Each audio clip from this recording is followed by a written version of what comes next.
This is Tim from R.N.C Fabrication. Do an overview of my rs10 from Redcat, or what's left of it. So, it's pretty cool. I ended up getting these pinions because the 10 tooth was just a little too slow for something that Ultra 4 I wanted. I had the 15s, 13s, and 12s. I took these 13s as my starters and grinded them down so that they'd fit inside the housing. And I got those from hellaflightcenter.com. They're Rhino Gear ultra hardened steel pistons, or pinions, my bad. Mod 6 gearing, 13 tooth, 12 tooth, and 15 tooth, and they're on a 5mm shaft. So I got these. amainhobbies.com, and they're pinion adapters, 1/8 inch to 5mm. They are Robinson Racing reducer sleeves, model RP 1200.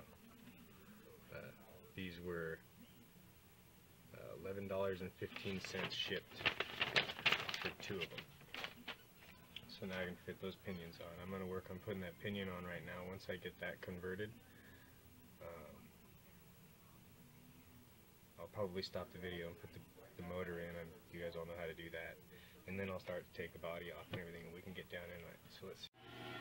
Okay. So you see in there, that's the old 10 tooth pinion on the outrunner motor. Flip this around, I've done the other side. And that's the 13 tooth pinion with the adapter. And then I'm going to put the plate on and then do the other side. Okay, so that's it back together without the spare tire right now. Clamps on for the shock tower. I had someone asked about my limit straps that I put in. I didn't want as much travel in the rear as I have in the front, because it was over articulating, and I wanted it to kind of drag the rear end over things sometimes instead of just over articulating it safe over. So I took some green paracord 550 pound test, and I just ran a bolt down where the bottom link is. There you go. A little washer, and put a hole in it and melted the end so it wouldn't fray. Same up here on the bottom of my little shock tower thing that I made. See it on the back side. And the front I did for the scale look. They limit right at the end of the shocks, so it's completely alright for me. And the back actually limits. So there it goes, strapped out.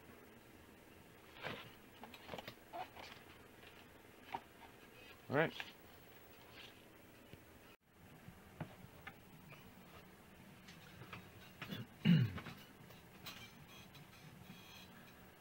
Okay, so finished doing the pinions, got them all put in there. I ended up needing to do a little bit more grinding. I didn't get a chance to do a video of it, my phone died. But what I did is, after I grinded them shorter so that they'd fit inside the axle where the gear goes, I ended up needing to grind this down almost to the size of the gear itself, where the mesh is going to happen, and that way it would slide in and out of the hole, and I'd be able to get the screws in without them touching. And I ended up just putting the adapter that went inside there on one of these, and finding out that it, was actually fit in the 1/8 inch adapter pretty well. And then I found an 1/8 inch drill bit, stuck it inside there, put it in my drill, and then put it up against a table grinder and grind it till it was all smaller. So I got those all in there. Gear mesh is all set. I guess it's time to start with the overview. I got it broken as a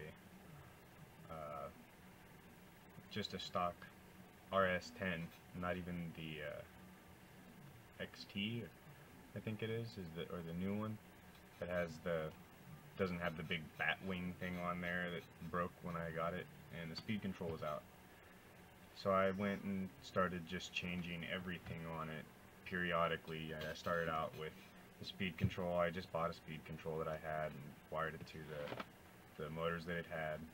Then I changed the servos, and then I just wasn't happy with it, so I kept changing it over and over again with different motors and different things that I had gotten, and I ended up going to the VXL system, the VXL 3M for the Mini Revo. I had 2 of those in there, and they were just too fast without enough torque. And so I took those motors out, and I bought these Outrunners that I was talking about here. If I remember correctly, I believe that it was this one right here, 129012. And it was a 2 to 3 cell LiPo, 15 turn, 7 amp Outrunner 14 pole motor. And when I put those on the VXL speed controls, they hit their RPM limit pretty fast because of how many poles were on the motor. So I went and got some other speed controls, and after I've done all that, I've just went crazy with everything. Let's I guess we could start with the shocks. I went on Energy on their scratch and dent and one-of-a-kind sales and discount section, and I saw rock crawling shocks. This was when I really just had gotten this, and I didn't like the little plastic shocks on it. I had no clue. I didn't have any type of measuring device, and I didn't really think of anything, and I just saw rock crawling, but they were 150 millimeter. So when I got them, I noticed immediately that they were quite large for my truck, and the springs were hitting the tires when it would articulate. So I took the springs out, found some highlighters, retractable highlighters, and put the springs inside on top of the piston so it would be half droop, where the spring hits here, and then it actually starts to put tension there, and then it'll kind of come back. But I drilled out one of the pistons and made it to where it would just be really soft, because no matter what weight I was putting inside here, shock oil was still moving really slowly, and I couldn't really go fast. So that's the story with those. When I built them, I couldn't mount them onto the original position, so I made these little shock towers here, and they ended up being all loose and moving all over the place. I didn't triangulate anything yet, so then I built this roll cage out of brake line. Just some brake line off my truck that I had. I redid the brakes on my 73 Ford Courier. And brazed this thing together. Pretty simple. The spare tire is just a short course wheel that I had, the 2.2 short course wheel. And I took an old thing, this old main drive shaft for some car that I didn't have, and it ended up having the same thread as this thing right here, so I welded it to a bolt, and I got it in there so I can have my cool little spare tire. And then I made all the roll cage here go through the original body mount holes, so I didn't have to permanently mount it. And that way, when I needed to build some form of triangulation for these shock towers that I built, I used these ball cups here and some Traxxas bottom links, and ball carriers, ball ends, whatever, rod ends, I'm sorry. And I think these are like XTM turnbuckles. And then I just brazed the balls onto the roll cage. And then I brazed washers. I know it's not the greatest bend, but it's worked so far. I'll probably build another one eventually. But I just brazed washers to the end of it so it'd go over the body mounts.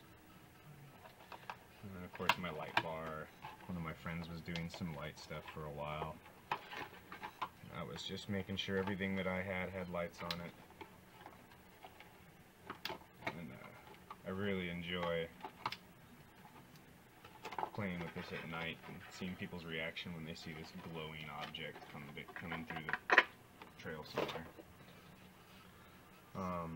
That's the inside. Here's how the old shock tower used to look in the front. And then there was a turnbuckle all the way across from one piece to another to hold them together. But I ended up just taking and putting some turnbuckles here to do some form of triangulation to hold the rear. And in the front, these up here, because as you see it's quite flimsy. There's no structure. Then I went in and I cut the frame of the chassis, all the bottom where the plate used to be to hold the battery. I cut all that out. And these are two Revo control arms. I believe they are the Revos right here. Yeah, they're rear control arms, rear lower control arms from a Revo that I cut the back off of, and I used where the pillow ball goes into and put an 8 scale turnbuckle into it so I could hold them together, and made this triangulated lower link and used Revo links or turnbuckles to build my link system, so I'd have a little harder, something better than the aluminum, because I just kept breaking the tips of the aluminum out and stripping them. So, and I bent them the same way the other ones were. I had the stock ones, and then I had went and bought these axials. I recently just removed the skid plate that I had built to go under it, because it was actually causing more grab than the plastic would, and now there's less contact area. But these are the links that I had before. They're from Energy also, but they're for an axial ASX. I don't remember that long, whatever that is. It's for an axial crawler, a 10 scale. And I put these little aluminum adapters to extend the truck a little bit. And as you can see, the size of the shock is quite a bit different now. It's no longer mounted onto the link, it's mounted onto the differential. I built these little aluminum deals here. Little piece of sheet of aluminum my friend had, and I bent it to hold the shock in place on top of the axle. Made this piece of aluminum up here so I could move the position of where the shock or the upper links would mount to make the axle more straight again, so the motor wouldn't be hanging down. My two Hobby Wing 35 amp ESCs for crawlers. I wired those in, took the power out of it, and then put the Castle BEC in there to run my receiver and everything, and the lights are the only thing I think that still ran on one of the speed controls. I just took the power that would be usually going to your receiver out and soldered into the ground, and I have that running for my BEC on that. Got this on a 3-cell I picked up, the Hobby Wing 3-cell. I think it's a 4,000 milliamp?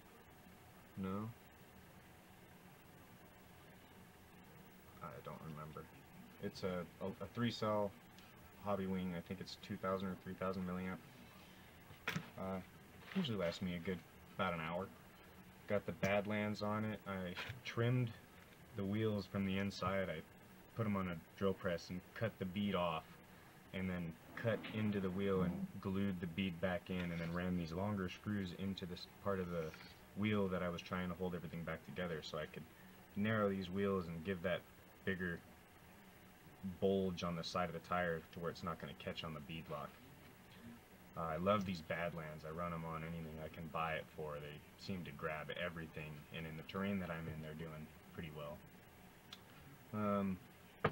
You could say fortunately or unfortunately, I still have the stock receiver. I'm trying to modify get the hack from my Fly Sky over here,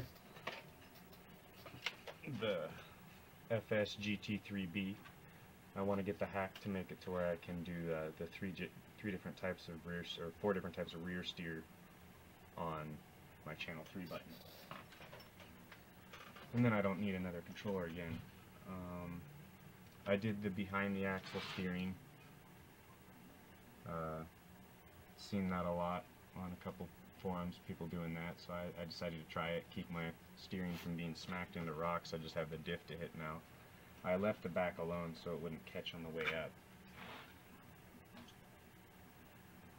I went to all Hardened Gears and I got these little hubs here, or like wheel nuts. They come with this little tool to take them off. They look like hubs. I really like them. They look cool on the crawler. I've never had them come loose, ever.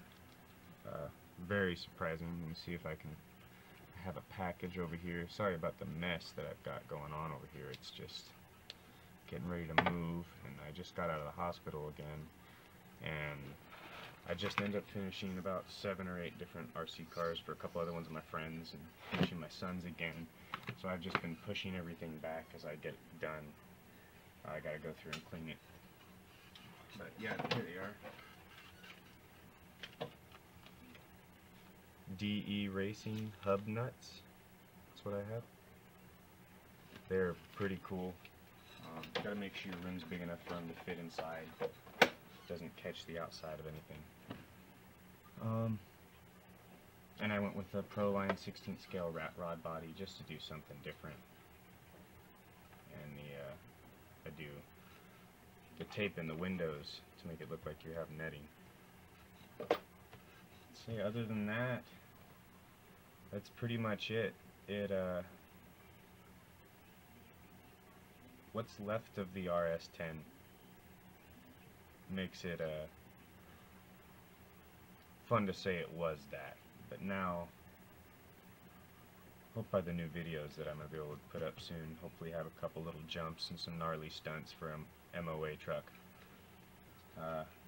Hope you guys enjoyed it. Maybe got some ideas. Thanks for watching.